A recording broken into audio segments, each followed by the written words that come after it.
So good afternoon and welcome. Welcome to day 2 of FIPP Insider New Zealand. Thanks for joining us once again. It's 12:30 in the afternoon in New Zealand, about 1:30 in the morning here in the UK. And on behalf of FIPP and our strategic partners, Press Reader and the Magazine Publishers Association of New Zealand, thank you so much for joining us. We had a fantastic day yesterday. We got some great insights from Andy Clerman on how to build a media business focused on enthusiasts from Active Interest Media, of course. We also heard from Sinead Boucher on her plans for Stuff, and we got a view on the latest trends in media.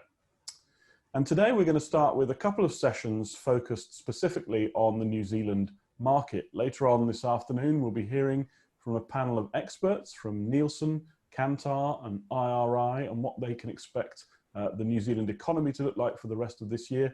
And we're going to close this afternoon with a fantastic session from our partners at Press Reader. Nikolai has a truly fascinating presentation looking at how content usage is changing in the midst of this crisis, and you definitely don't want to miss that. Don't forget that FIPP Insiders are intended to enable not only knowledge sharing, but networking too. You can go into the deal room and book your meetings with fellow delegates. A reminder that all you need to do is look at the participants list and click the Meet button at the bottom. Send them a message and they will suggest a time. You can then hold the meeting through the deal room platform, which has video conferencing capabilities. I would encourage you once again to take advantage of this option and book a meeting with one of your fellow delegates and of course with our friends at Press Reader. The deal room platform will remain open for about a week after the event finishes, so don't be afraid to book a meeting for later this week or next.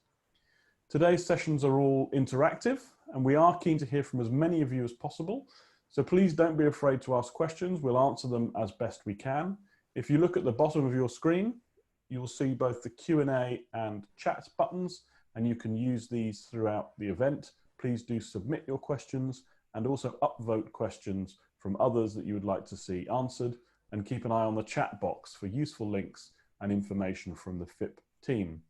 Now, if you're enjoying these sessions and would like another opportunity to hear from world-class speakers on a variety of subjects, then don't forget to sign up for the forthcoming FIPP Congress. Starting on September the 2nd and running across the whole month, this will feature something like 70 separate sessions that you can attend.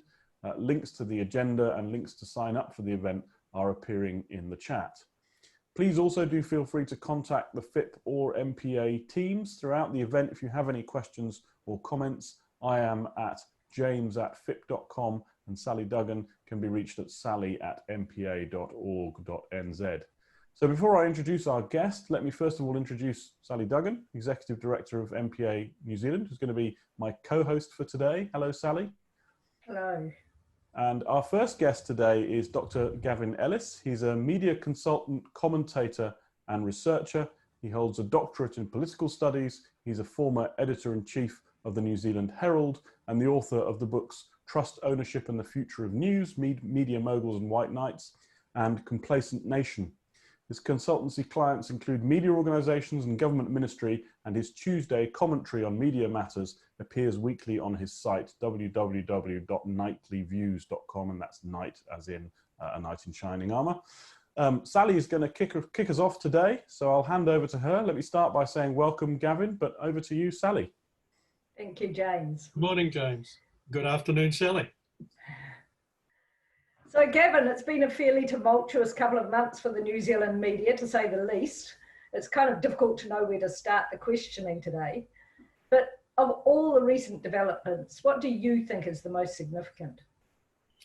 Well, I think in terms of the New Zealand market, I think from my point of view, it's the realisation that just how little oxygen there was left in media companies' tanks. They had very little reserve with which to go into any form of crisis. COVID-19 didn't cause their problems, but boy, it has exacerbated them. And I think that probably the thing that struck me most was how ill-prepared, because of the length of time that they've really wrestled with all manner of problems, how small the reserves that they had, not only in terms of finance, and that was very limited. Most of them, have very, very small cash reserves available to them and large levels of indebtedness of one form or another. So they had little to come or go on from a financial point of view, but also I think that there was a little bit of fatigue there as well. So they went into the crisis tired rather than energized. I think they responded extraordinarily well in the circumstances, but nonetheless, they didn't go into it in the best of shape. The second thing from the local market point of view was how insignificant we are to foreign owners. Now, we already knew that Nine didn't want stuff. It wanted to get rid of it from the day that it bought Fairfax. But Bauer came as something of a shock, and the manner in which it simply deserted this market really showed how insignificant they regarded us. But the other side of that coin was that the crisis has shown us how significant we are to audiences.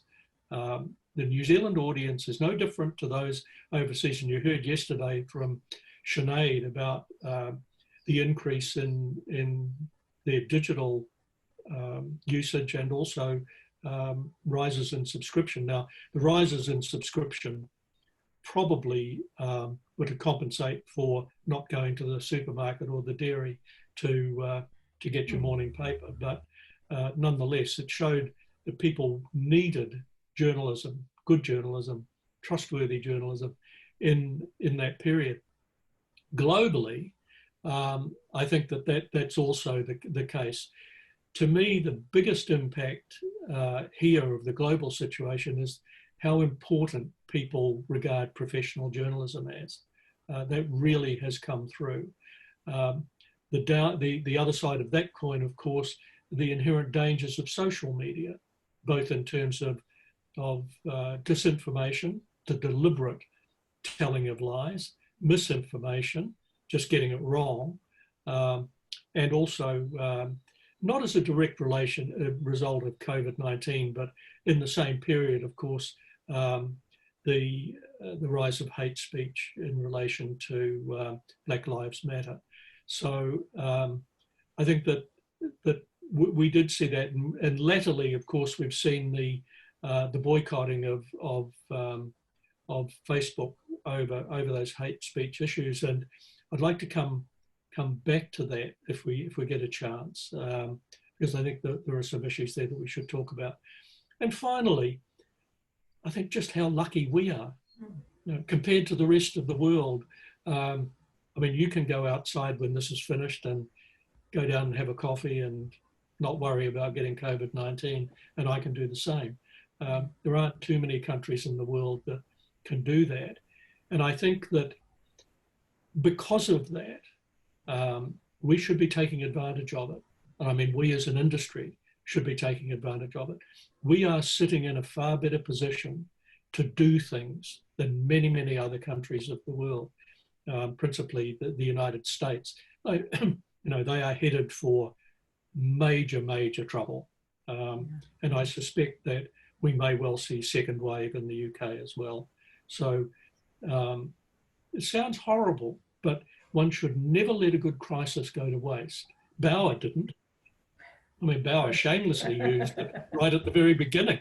But I think that we can actually capitalise on our luck in New Zealand, and we should do. We must do. It's a good opportunity to practice gratitude. I agree. Obviously one of the big developments was the management buyout of Stuff. And we heard Sinead yesterday talking about her plan to give, at least in large part, ownership of the company back to the staff. So what's your take on that? Well, I look at it on two levels, Sally. I think that first, it's an excellent move. Staff shareholding have all manner of benefits, not only for the staff, but for the company itself.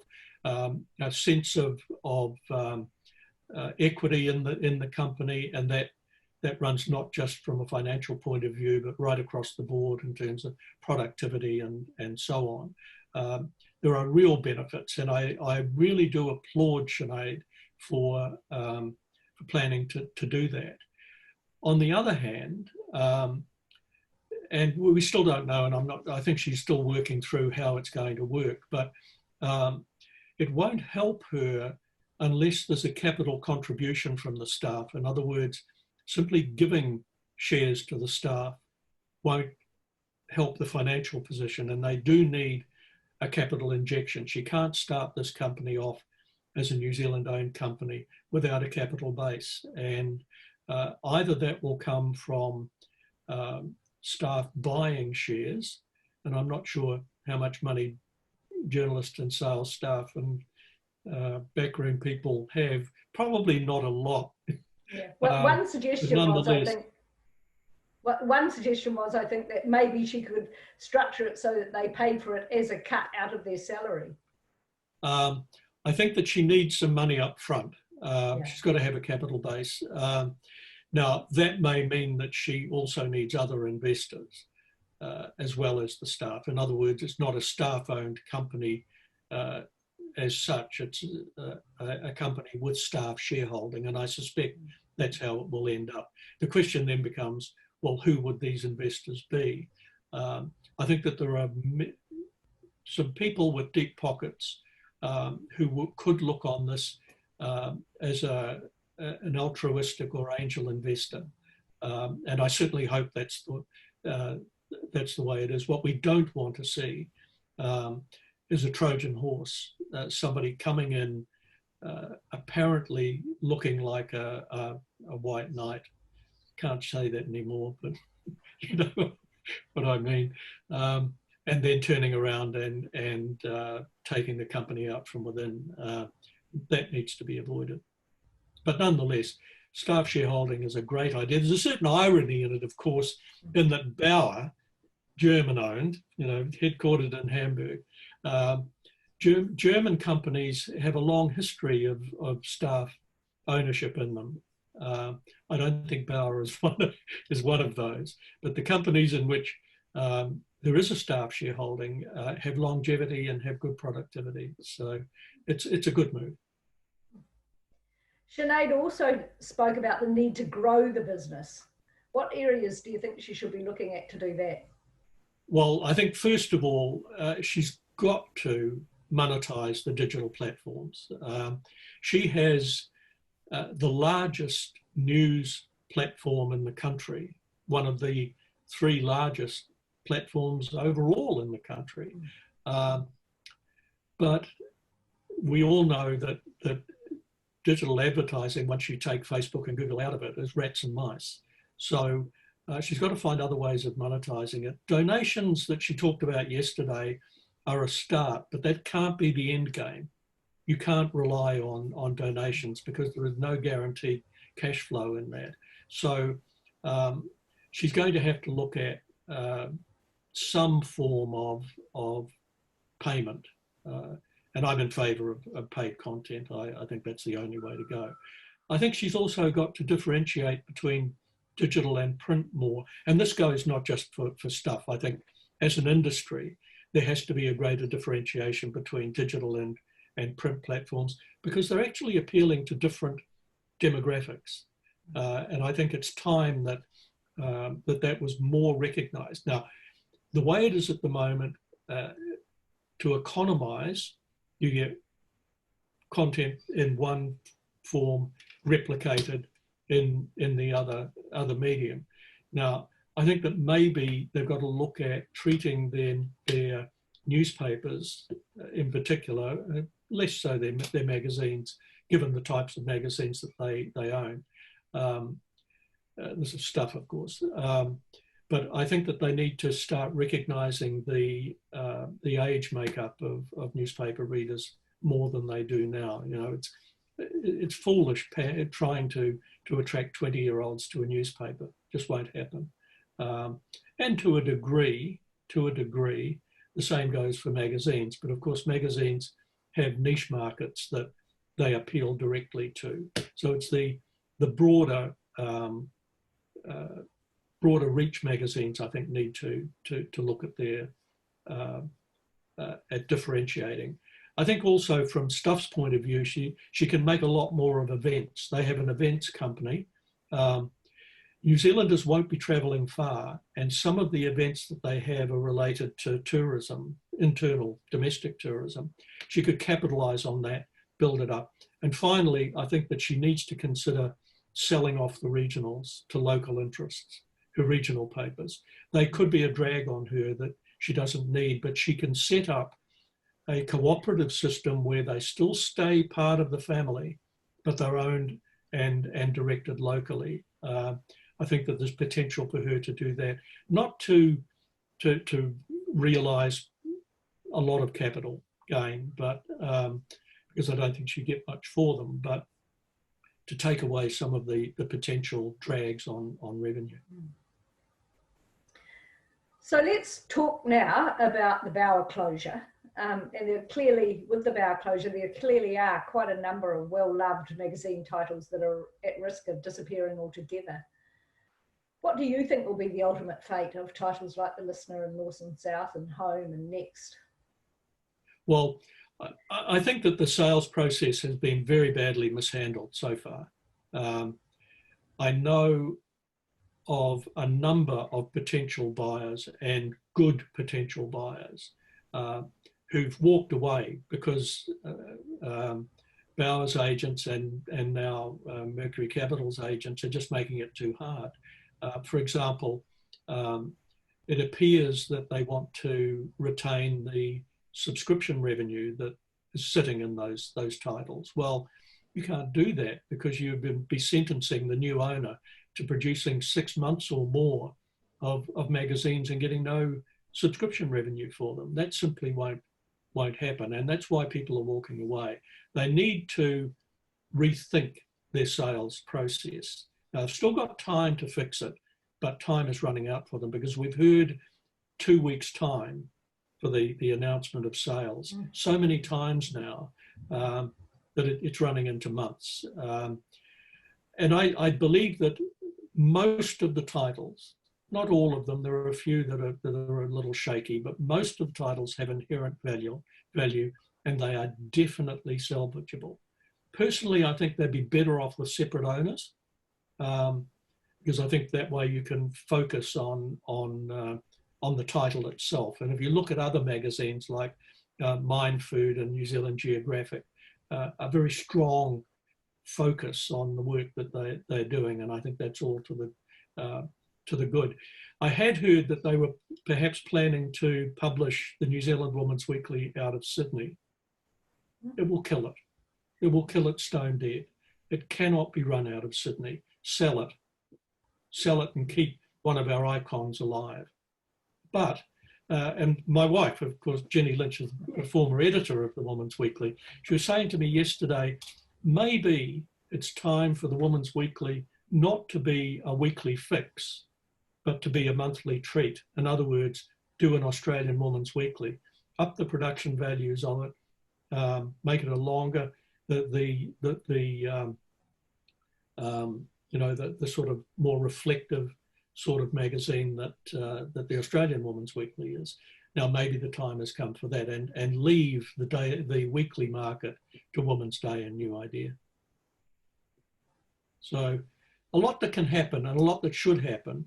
The one thing that should not happen is that through the actions of a remote foreign owner, this country loses invaluable parts of its culture and history. And frankly, a foreign owner shouldn't be allowed to do that. Gavin, I'm going to jump in here with a question related to that. We've had a question from Tony Leggett. Tony, thank you for your question. We will ask that a bit later on, but I wanted to ask about that specific question of these magazines moving into independent ownership. We've seen in the rest of the world a real boom in independent magazines. They're experimenting with formats and new kinds of storytelling, different types of content with some great success. Is that encouraging for the prospective new owners of these titles when that process completes? Yeah, I think it is. I believe that the current crisis and the lead up to it has really pointed to some of the weaknesses of conglomeration. You know, we've had over many decades the acquisition of title after title after title. Yes, there are economies of scale. There are backroom efficiencies and all sort of that sort of thing, production efficiencies. But when it hits the fan, the effect is catastrophic, because you get so many titles affected, as was the case with Bauer. As I was saying before, I also believe that having a focus on an individual title is hugely beneficial. And I'm not only talking here about editorial focus, a sales focus on an individual title, I think is beneficial too. We all know of the salesman or saleswoman who has 3 or 4 titles to serve, and invariably one of them loses out, or more loses out. They focus on the easy ones. Now, I think that if there is independent ownership of individual titles, you get a concentration of effort that will ensure their sustainability, where you get a diffusion with mass ownership that works against it. So I think they'd be more sustainable if they split up, and that goes for many of the groups overseas as well. You know, we're seeing Bauer closing titles not just in New Zealand but in Europe as well. Yeah. And I think in the UK, so they've closed titles. Yeah. They've closed individual titles in Australia as well. So I think there are benefits to it. So some years ago, in fact, when I was doing the research for trust ownership and the future of news, I interviewed Norman Fowler, Lord Fowler, who's now the Speaker of the House of Lords, former journalist. And we were talking about the future of media ownership, and he said, I don't think that we're likely to see the rise of another media mogul. But what we might see is the rise of media squires. And that's always stayed with me, because you think of the British squire with a sense of loyalty and obligation to the village that he lords, or he or she lords it over, squiress, I suppose. And I think that, you know, that sort of ownership of an individual title, or maybe 2 kindred titles, that sort of squiredom is a much more sustainable way to look at the future. Yeah, definitely. I mean, that came up in another presentation I did this morning, and I characterized it as media being a big industry that's yet to come to terms with being a medium-sized industry. You mentioned earlier, and you've been very outspoken about this in the past and written about it often, this question of ownership from outside New Zealand. And obviously we've seen that exiting the market. From the outside looking in, from an overseas perspective, it does always seem as though New Zealand is a bit of an afterthought for some of these foreign owners, in the sense that they feel they should do it because they're in Australia. Is that the way you see it as well? Well, I don't see it that way. I know that's the way they see it. I think they're stupid. In fact, I think it's an insane attitude to have. If you think of something as an afterthought, don't own it. Yeah. Don't own it. Sell it. Now, at least Nine had the honesty to front up to that. I think that no good ultimately comes of foreign ownership. I have to say, I don't see any real benefits to it. In my experience, and I've had some with foreign owners, and I think that they miss an opportunity. New Zealand is a microcosm. It is a unique form of market where it can be used, and in the past it was used by a number of companies as a market tester, because it's actually a sophisticated first world market in microcosm, and anything that works here can be scaled up, but none of them use New Zealand as their test bed. but they could have. They could have used it so effectively. And I think part of that is a failure to understand the market. We are not the same market as Australia. We are a very, very different market to Australia. And also the role of culture and history. Bauer would never have simply shuttered those titles if it had a real sense of the role that those magazines play in the culture and history of New Zealand. You've got to have an attachment. You've got to have an involvement to really make a go of owning anything. So presumably then local ownership is a great opportunity, something that Kiwis can be proud of. Does that bring a lot of opportunity with it? I think it does. Of course, it brings challenges. The challenges don't go away simply because you change to local ownership. But I think that, we heard yesterday from Sinead the reaction that she had received, and I've heard a lot of the same thing, that there is a genuine belief that bringing it home has a lot of positives to it. Now, I mean, we've already seen from some of the Bauer people what they can do, and can do very quickly with their own control. Now, again, Sinead said yesterday that it was refreshing not to have to look at everything through the lens of another company's head office. Now, here's an example. Simon Farrell Green, former Bauer editor, has now already produced the first issue of his own new magazine, Architecture and Design magazine here. He and a number of colleagues, and you probably can't see this, but the sort of design qualities in this magazine are really good. He's done that. We've seen the Metro editor Henry Oliver put out a lockdown magazine, Essential Services. We've got a couple of online magazines that have been started up by Bauer people. I think that it unlocks something. When I was appointed editor of the Herald, probably before you were born, James. I don't know. Anyway, when I was appointed editor of the Herald, and I made some immediate changes, but I didn't make them. We made them, and people said to me, how come this has happened so quickly? And I said, all you need to do is take the cork out of the bottle. That in any company that has been doing the same things for a long time, to the same imperatives, there is a build-up of unfulfilled creativity. And all you need to do is take the cork out of the bottle, and that will come forth. And I think one of the things that we'll see with local ownership is the uncorking of many, many bottles.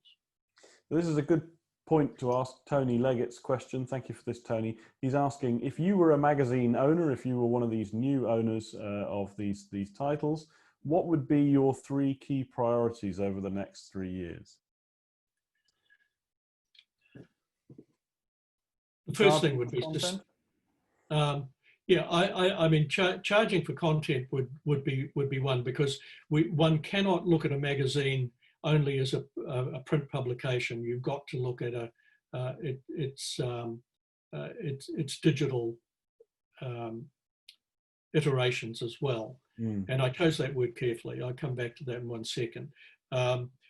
Yes, definitely. You nearly said brand. You nearly said the word brand, Gavin. We nearly got it out of you. No, I didn't. No, I didn't. No, James, I did not.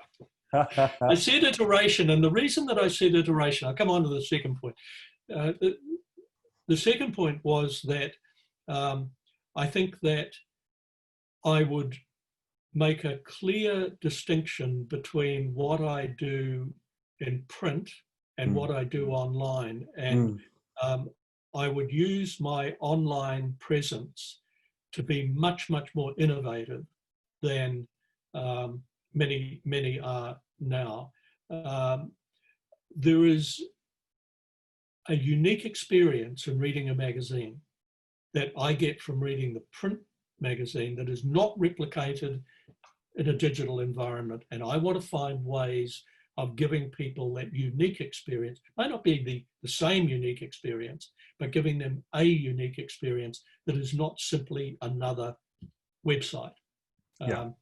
And the third thing, and perhaps the most important of all, I would look for sustainability. I wouldn't look for great profit, but I would look for sustainability, paying everybody a good living wage, including myself. But I wouldn't. I'm a man of modest tastes, James. Don't worry. But I would not look to extract large amounts of money out of it because they're not there.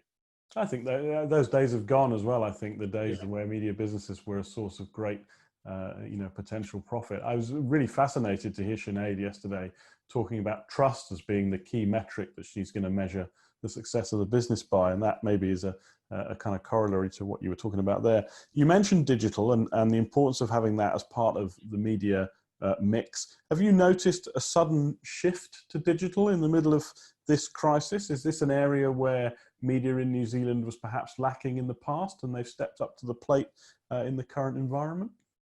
Well, in some respects, there had to be a shift to digital because there was a absolutely, and there's no other word for it, bloody stupid decision not to include magazines among essential media. Yeah. And community newspapers, many of them were unable to publish and so on. So people had no choice but to go online. Another reason for going online, of course, were the restricted movements during the level 4 lockdown. So necessity is the mother of invention, of course. So the move to digital is something that that can be sustained, but it was more than that. I think it wasn't just a move to digital; it was a move to, as Sinead said yesterday, trusted professional journalism, and that's what people were looking for.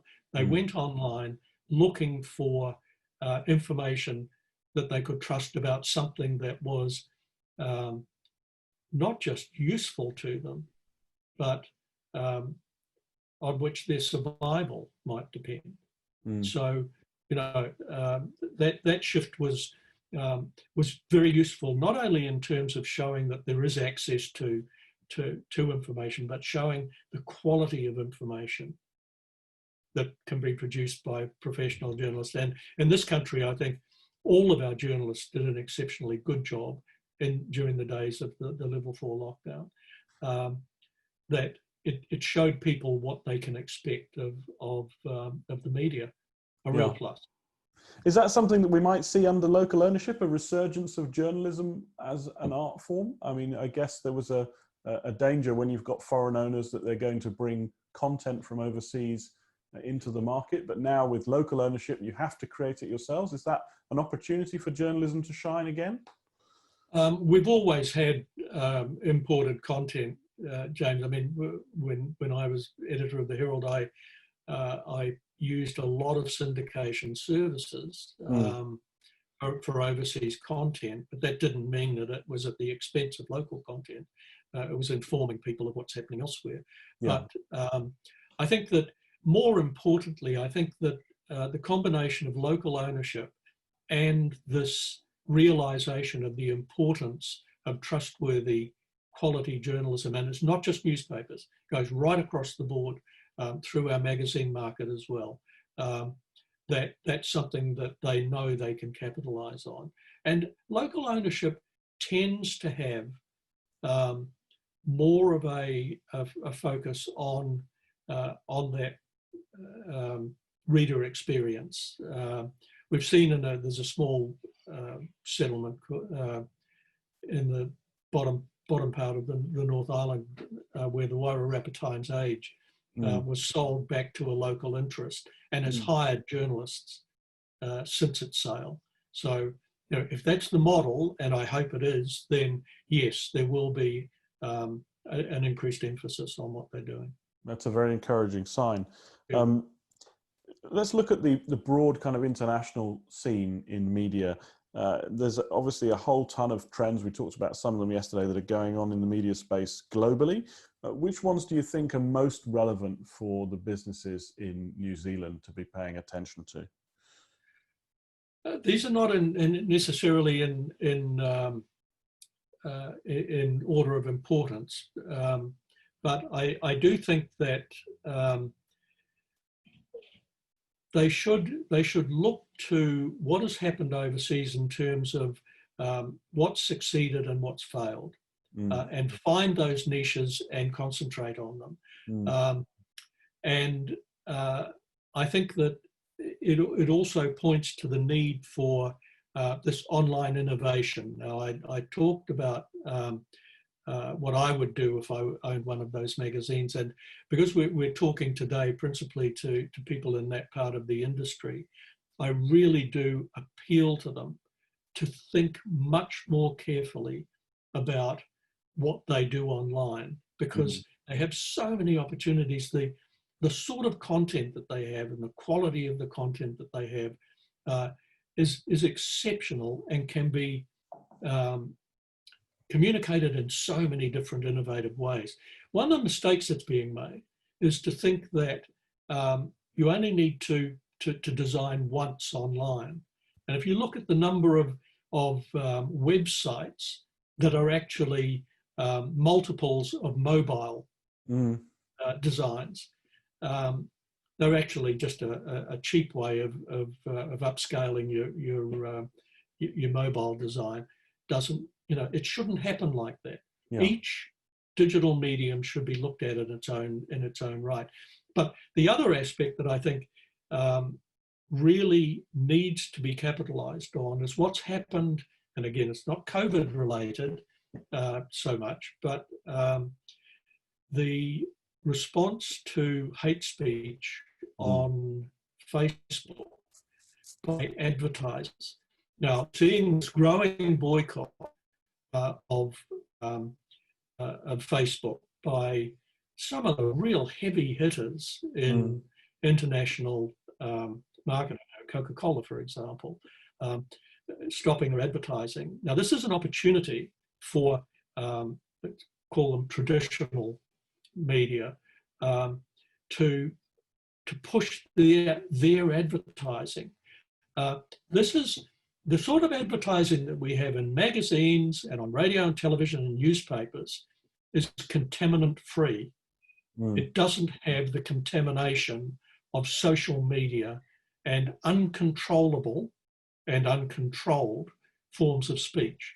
Now, if I was an advertiser, I would be scared bloody rigid by the possibility of my ad being put alongside some pieces of social media content. And I wouldn't go there, quite frankly, for that reason. And I think that the rest of the industry, or our industry, needs to really start getting aggressive about this, because the sort of advertising that you have in magazines, newspapers, and on broadcasting sits alongside very carefully curated content. You know the sort of content, you know the ethical considerations that are going into its production before you buy your ad. Now, you have no way of knowing that on Facebook or Google. So I think it's time for the industry to really start getting aggressive about pointing that out to advertisers. Yeah, and it's fascinating that, we were looking yesterday and this morning at the Edelman Trust Barometer, which was a survey done exactly about this, that shows that consumers trust traditional media something like twice as much as social media. And it's a big selling point that we've never really emphasized, I think, and certainly something we need to do in the future. Don't forget, those of you in the audience, you can ask your questions for Gavin, submit them in the Q&A box. I'm going to hand back to Sally now for the final part of this interview, and I'll be back to wrap up later.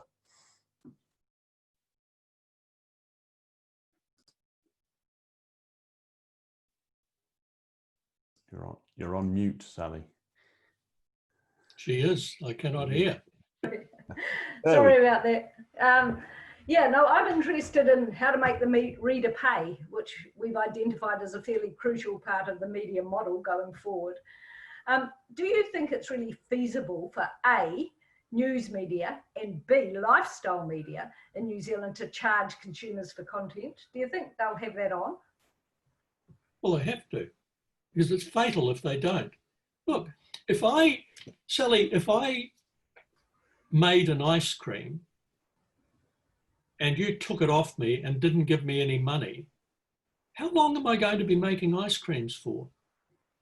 Not very long at all. Now, what the hell is the difference? What we're talking about here is a commodity that takes something, it takes labor to produce, labor and all sorts of other production costs. Now, somebody has to pay for it.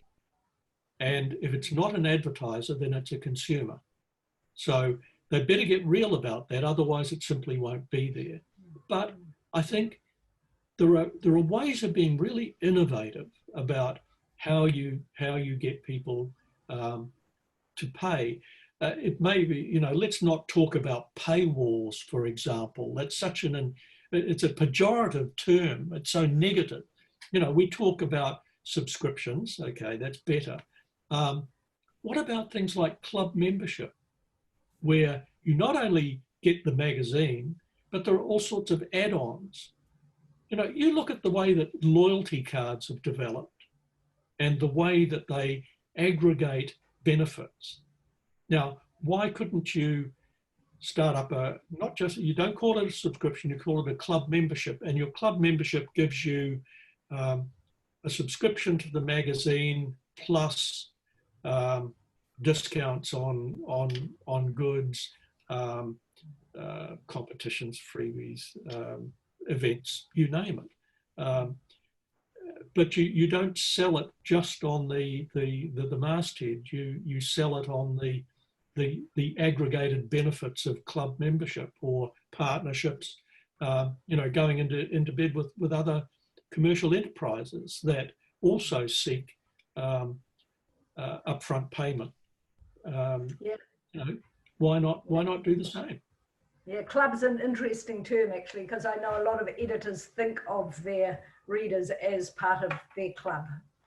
Yeah. But we need to articulate that. So finally then, let's just take a moment to look at the media market post-lockdown. What trends do you see continuing that have emerged during lockdown? And what do you think the impact of those will be? Well, I think that it's still going to be very hard yards. I don't think that the trends emerged during COVID-19. I think COVID-19 brought existing trends into stark relief and exacerbated them, made bad worse, in other words. It made some good better, and I think trust in media, trust in journalism is one of those pluses. But I think that we need to have a fundamental rethink. Now, I've written and spoken about the need for what I've called Bretton Woods 2. Remember, after the Second World War, or during the Second World War, the Bretton Woods Conference basically reset the financial structure of the world.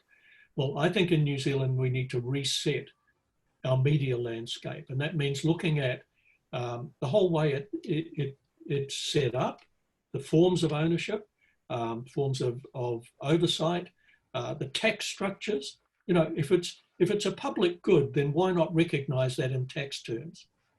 There are no concessions for the public good that media represent. Well, there should be.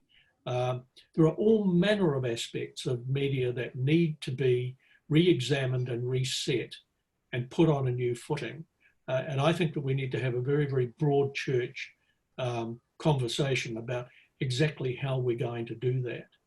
But we need to do it. We need to do it because if we don't, things will just dribble along as they have in the past without long-term meaningful solutions. Stopgaps here, but no long-term solutions. And that's what we've got to find.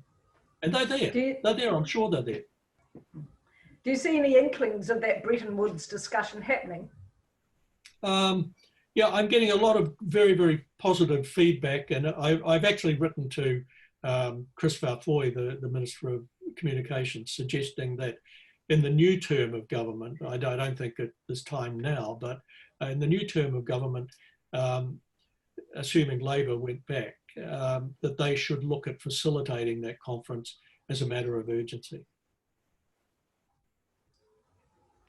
Okay, fantastic. Thank you, guys. We're nearly out of time. We've got one question from the audience from Paul Girbino, who's asking about the membership and club models. It'd be interesting to hear what you think about this, Gavin.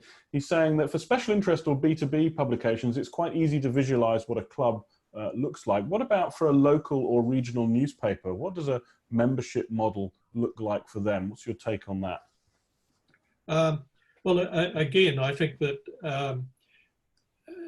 every regional newspaper has a community, a commercial community in its midst, as well as an audience. So it can look again at providing additional benefits through its local community, commercial community. It can look at national benefits.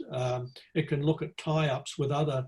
Well, a newspaper might tie up with a magazine, for example. Yeah. You know, so as part of your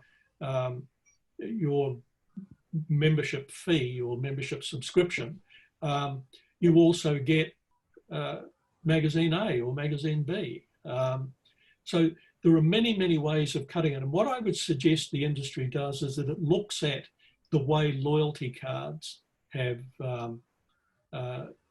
developed. Now, I'm not saying you set up a loyalty card. I'm not suggesting that for a moment, but the strategies that they employed to get into the market and to grow their place in the market through offering benefits and manifestly offering benefits of this card over that card is worth looking at. And you know, we shouldn't think that we've got to start from scratch all the time. There are many industries that will provide some very useful pointers to the way that one might look in the future. And some of those will be really left field. They'll have absolutely no connection with media in any shape or form. But they will have a problem that's similar and a solution that could be very useful. Yeah. And I think that something should be looked at. Absolutely. Fantastic. Thank you very much, Gavin. We're out of time. Thank you very much for those. That was excellent. Thank you. Insights. I think really appreciated by everybody here. And we will, of course, be posting the recording of this on our YouTube channel shortly so that people can relive it or share it with their friends. We're going to jump off now because the next session starts in 10 minutes time at 1:30 New Zealand time, 1:30 in the afternoon. We've got people from guests from IRI, Kantar and Nielsen who are going to be talking about the New Zealand economy, what we can expect in sectors such as retail and how that is going to recover post-COVID, and of course what happened during COVID. Please do keep an eye on your email. You can find the links to join those sessions in there if you haven't already got them. And we look forward to seeing you in 10 minutes on this very channel. So thank you very much and see you soon. And thank you again, Gavin and Sally. Thank you. Goodbye.